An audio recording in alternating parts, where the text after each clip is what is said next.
भाई उमरदुल्ला सरकार का यहाँ कहाँ रोल है? एक डिप्टी चीफ मिनिस्टर आपके सामने यहाँ खड़ा होकर अरफाज डैंग के उस मकान, ढहे हुए मकान, उस कुटिया को, ढहे हुए कुटिया के ऊपर खड़ा होकर कह रहा है कि जम्मू कश्मीर की सरकार को नहीं पूछा गया। अगर ऑनरेबल चीफ मिनिस्टर साहब को ये पूछा होता, ये फाइल उनके टेबल पे जाती, तो ये कतई ना होता, मैं दावे से कह सकता हूँ। हम भी कहते हैं कि जेडीए की लैंड इंक्रोच हुई है, लेकिन अगर जेडीए की लैंड अगर खाली करनी है तो भैया ऊपर से शुरू करें ना। आप एक हमेशा कार्रवाई सिर से शुरू होती है, आप पाँव से शुरू कर रहे हो। वो गरीब जो पहले ही जमीन पे है उसको क्यों उसकी कुटिया डाल रहे हो? यहाँ कितने बड़े बड़े लोग हैं जिनके मकान है जेडीए लैंड के ऊपर, जिन लोगों ने यहाँ जेडीए लैंड घेरी हुई है, तो उन पे क्यों नहीं एक्शन हुआ? इसलिए कल ऑनरेबल चीफ मिनिस्टर साहब ने आपके सामने उन्होंने पूरी लिस्ट मांग ली है जेडीए की लैंड कहाँ कहाँ इंक्रोच हुई और उन पे क्या एक्शन हुआ, वो पूरी फाइल मांगी है और जवाब देना होगा। और आप कहें कि जेडीए ऐसे निकल जाएगा, और आपको याद होगा हम तभी तो कहते हैं कि वाइस चेयरमैन किसके कहने पे लगना चाहिए था? उमर अब्दुल्ला सरकार के कहने पे लगना चाहिए था। लगाया किसने? वो ऑर्डर आपने पढ़ा होगा, जब ऑर्डर हुआ होगा। आपको नहीं पता क्या? अगर सरकार का आदमी लगा हो यहाँ पे तो हम उसको पूछें, अभी यहाँ वो खड़ा होता, मैं यहाँ आया हूँ, क्या सरकार एडमिनिस्ट्रेशन को इंफॉर्मेशन नहीं है? मैंने पूरी आपके चौथे ब्रिज पे भी जाके कहा था, जब रात को वहाँ चौथा ब्रिज चलाया मैंने, जब आज चला कि नहीं चला?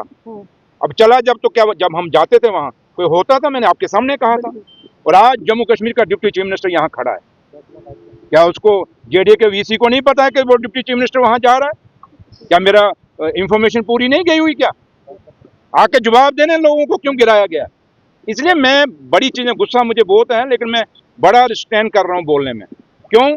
कि जब सच बोलो तो बात बड़ी दूर तक जाती है। आपने नहीं देखा नौशहरा में क्या हुआ? आपने नहीं देखा? इसलिए मैं आपसे यही की बात कहूंगा कि जम्मू कश्मीर के मीडिया और खासकर जम्मू सूबे का असली सच और झूठ को पहचानो, असली और नकली को पहचानो। मैं भी आके यहाँ अरफाज को बड़ी गोड़ के जफियाँ मार सकता हूँ, इसके फादर को मार सकता हूँ, खुद भी रोने के यहाँ ड्रामा कर सकता हूँ। नहीं, हमें लोगों ने ड्रामों के लिए नहीं इस कुर्सी पर बैठाया, हमें काम करने के लिए बैठाया है। हमें इसलिए बैठाया कि हम आप लोगों को, उन गरीबों को प्रोटेक्ट करें, आप मीडिया लोगों को भी प्रोटेक्ट करें और अपने आवाम को भी प्रोटेक्ट करें, इसलिए हमें बैठाया गया। और कल का रेजोल्यूशन भी हमारा वही है। उसमें देखिए एक पॉइंट जो हमने रेजोल्यूशन में डाला है, वो लोगों की प्रोटेक्शन कैसे करनी है, उसमें हमने डाला हुआ है। तो इसलिए जम्मू कश्मीर के लोगों की हिफाजत हमारा फर्ज है। और एक चीज आपको आप लोगों को मैं इस जगह से एक बात कहना चाहूँगा कि जिन लोगों ने भी ये किया है, आप सोचें कि उमर साहब, क्योंकि उमर साहब ने पूरी फाइल जब मंगवाई है, अब इंक्वायरी जरूर होगी। और जहाँ तक ताल्लुक है, मैंने वो दौर भी देखे, आपको याद होगा कितनी कॉलोनियाँ जम्मू शहर के अंदर जो रेगुलराइज नहीं थी, लेकिन हमारे कायदे सानी डॉक्टर फारूक अब्दुल्ला जब चीफ मिनिस्टर बने थे, कितनी कॉलोनियाँ उन्होंने रेगुलराइज की थी। ये भी तो हो सकता था कि इस जमीन पे कौन सा आपने इतनी बड़ी इंडस्ट्री लगानी है, इसको रेगुलराइज भी किया जा सकता था।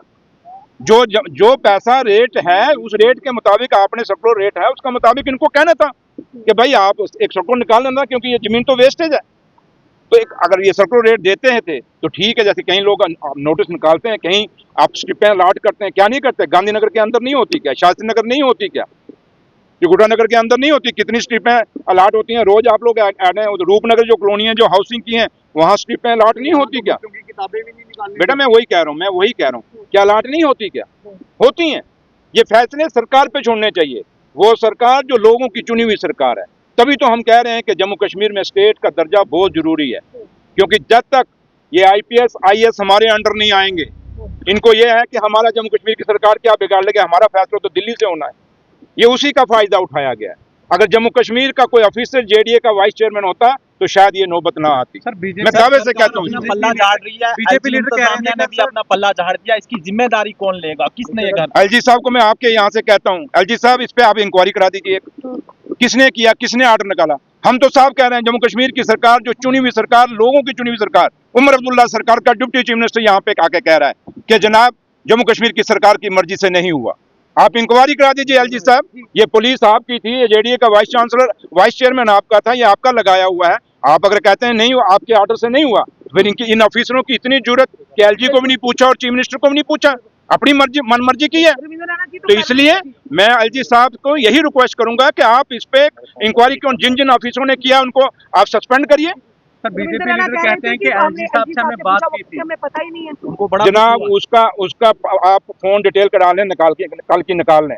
अगर मैं शर्त से और दावे से कहता हूँ उसने फोन किया होगा, और झूठों से यार 11 साल उसने झूठ मारा है, इसलिए उसको छोड़िए। उसको हाँ, अगर कोई बीजेपी का प्रदेश अध्यक्ष कोई बात कहता है तो मैं उसको मानूंगा, अगर एलओपी साहब कोई कहता है तो मैं मानूंगा। एक वो आदमी जो जिसका कोई लेना देना नहीं, ऐसे आके तमाशा करना, उसको छोड़िए। और मैं आपको कहता हूँ, आपको रश्मि मैं कहता हूँ, आप उसकी कॉल डिटेल निकालो, अगर वहाँ एलजी साहब का कहीं फोन उसका होगा तो इसलिए आपको कुछ कहते हैं। जम्मू कश्मीर की जनता कहाँ जाएगी सर, जब दोनों पक्ष मान रहे किसने किया है?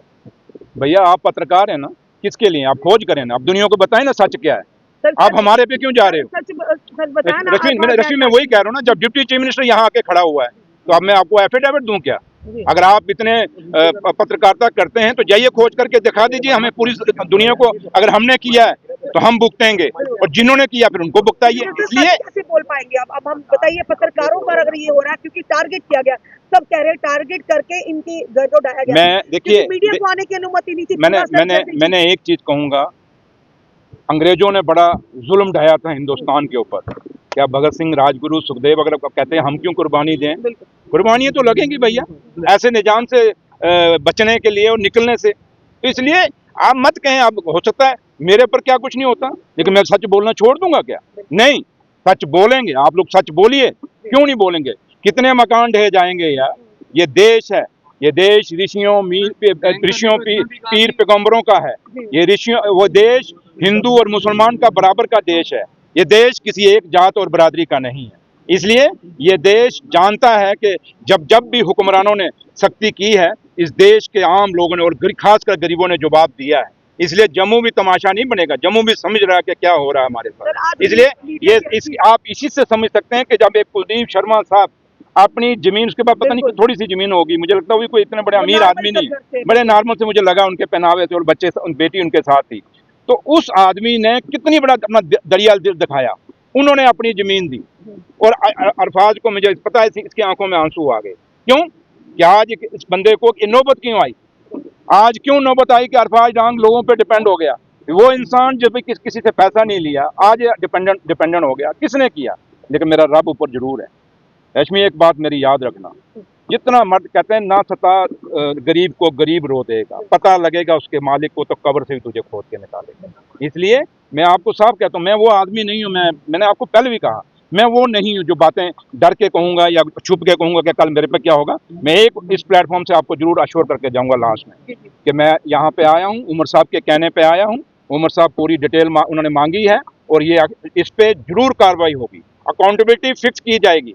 और आपको दूध का दूध, पानी का पानी होगा। जो मेरे भाई ने पूछा कि जनाब वो भी मुकर रहा है, खुद सामने आएगा।